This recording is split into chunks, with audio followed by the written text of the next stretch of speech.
दोस्तों आज हम बात करेंगे उन 3 विटामिन के बारे में जो कि 40 साल की उम्र के बाद हर किसी को जरूर लेने चाहिए। इन विटामिन को लेना आपकी अच्छी सेहत के लिए एक बेसिक रिक्वायरमेंट है और इनकी इंपॉर्टेंस को इग्नोर करना कई बार आपके लिए काफी ज्यादा नुकसानदेह भी हो सकता है, खासतौर से अगर आपकी उम्र बढ़ रही है। हमारा चैनल पिछले 3 सालों से आप जैसे लाखों लोगों को एक स्वस्थ और खुशहाल जीवन जीने के लिए प्रेरित और गाइड कर रहा है।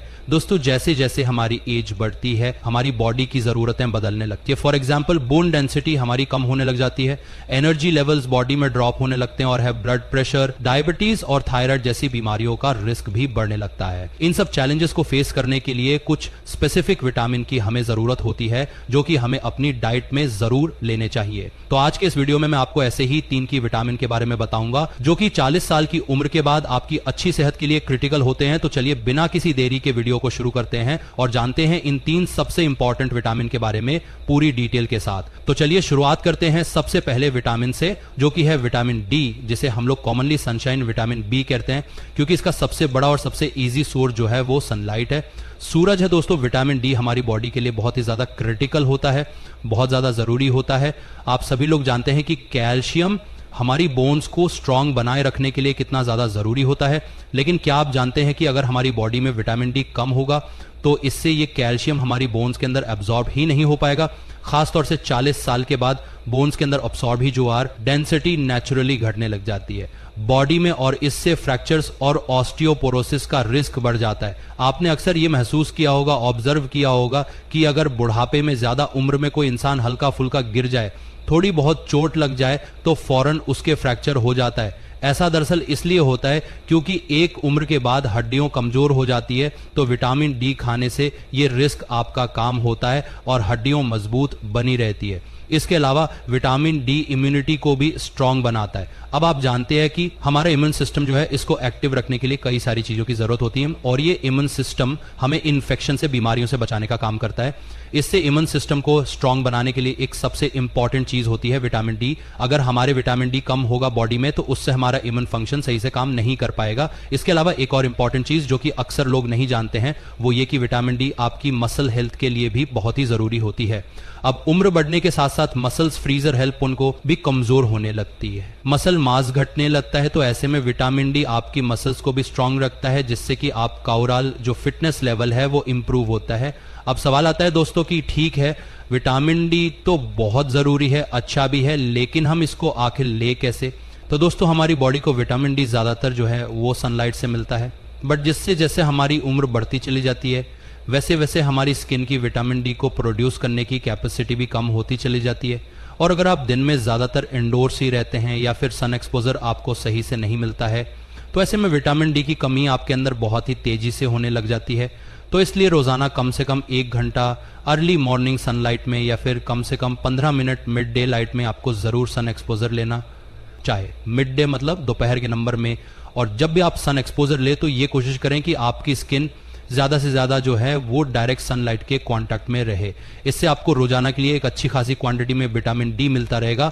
और अगर आप ये सब कुछ नहीं कर सकते हैं, धूप में नहीं बैठ सकते, इतना टाइम नहीं या फिर आपका रिसोर्सेस नहीं है, धूप आसपास नहीं आती है, तो ऐसे में आप चाहे तो विटामिन डी का सप्लीमेंटेशन भी कर सकते हैं।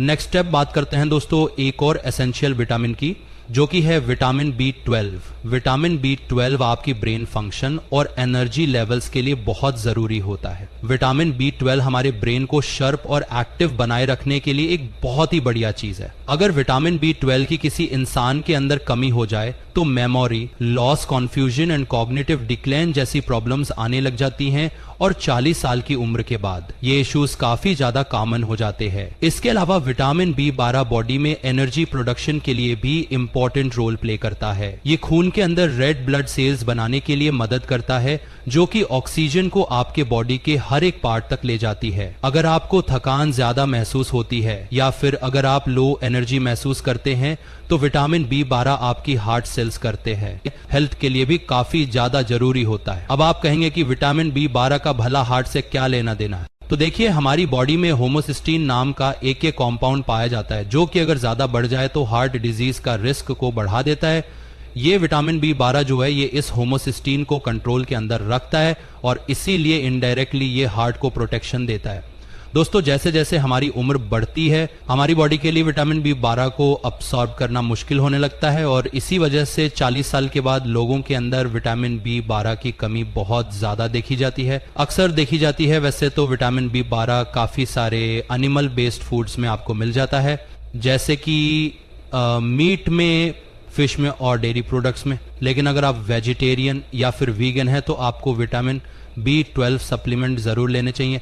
आजकल मार्केट में काफी सारे अफोर्डेबल सप्लीमेंट्स अवेलेबल हैं जो कि अच्छी क्वालिटी के हैं, तो आप कोई सा भी अच्छा विटामिन बी 12 का सप्लीमेंट ले सकते हैं। वैसे अगर आप मुझसे पूछना चाहेंगे तो मैं आपको रेकमेंड करूंगा कि एक बहुत ही सस्ती सी टैबलेट आती है न्यूरोबियन के नाम से, तो अगर आप उस न्यूरोबियन के टैबलेट्स को ले लेंगे, शायद ₹1 या ₹1 या ₹2 की आती है, तो इससे आपकी दिन भर की जो विटामिन बी 12 की जरूरत है वो पूरी होती रहेंगी।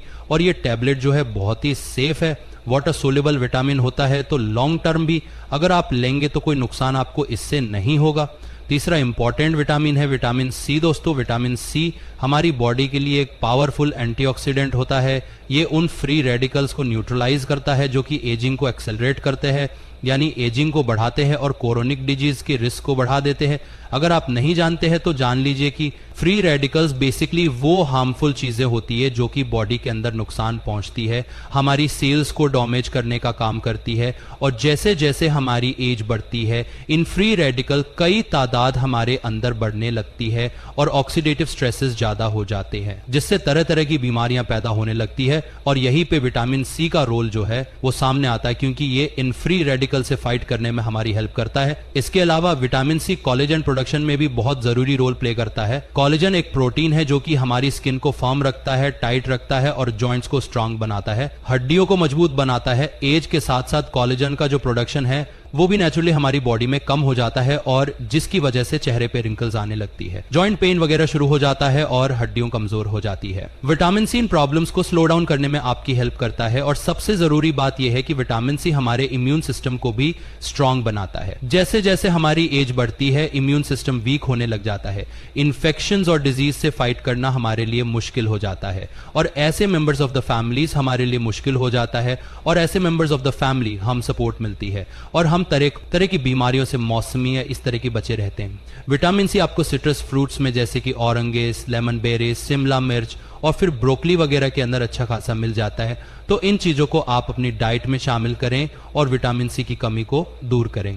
लेकिन अगर आपकी डाइट में ये सब फ्रूट्स आप नहीं ले पा रहे हैं किसी कारण से, तो ऐसे में आप चाहे तो विटामिन सी के सप्लीमेंट को भी ले सकते हैं। दोस्तों एक सवाल जो अब शायद आपके मन में आ रहा होगा वो ये है कि सिर्फ ये 3 विटामिन सी लेने काफी है क्या?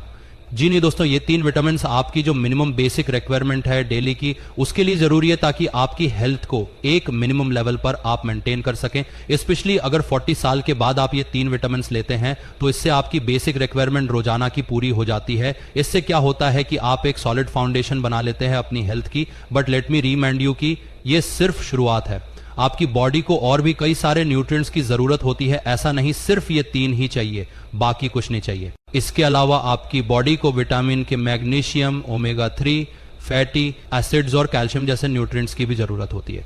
यही नहीं दोस्तों, इसके अलावा बहुत सारे ऐसे माइक्रो न्यूट्रिएंट्स भी होते हैं जो कि हमारी खाने पीने की चीजों में होती है, जो हमारी बॉडी के लिए जरूरी होते हैं, तो वो भी कहीं ना कहीं इंपॉर्टेंट है। बट ये 3 जो विटामिन आज मैंने आपको बताए हैं ये बेयर मिनिमम है, यानी इनके बिना काम नहीं चलेगा। ये नहीं लेंगे तो बीमारियां बहुत तेजी से पैदा होंगी। बट बाकी जो चीजें हैं वो अगर आप साथ में लेंगे तो वो आपके लिए कंप्लीट न्यूट्रिशन बन जाएगा। तो सबसे पहले इन 3 चीजों का ध्यान रखिए और उसके बाद बाकी चीजों की तरफ ध्यान दीजिए और उनको भी अपनी डाइट में लीजिए। सबसे अच्छा तरीका है कि आप डेली हेल्थी न्यूट्रिशियस डाइट लीजिए। अगर आप एक अच्छी डाइट लेते हैं, अपनी डाइट को मेंटेन रखते हैं, डाइट में फ्रूट्स एंड वेजिटेबल्स लेते हैं, कलरफुल चीजों को अपनी डाइट में शामिल करते हैं, मौसमी चीजों को जरूर खाते हैं, तो आई एम श्योर कि आपको किसी भी तरह के सप्लीमेंट लेने की जरूरत नहीं पड़ेगी, क्योंकि नेचर ने करीब करीब हर एक चीज के अंदर कुछ न कुछ न्यूट्रिएंट्स को रखा है।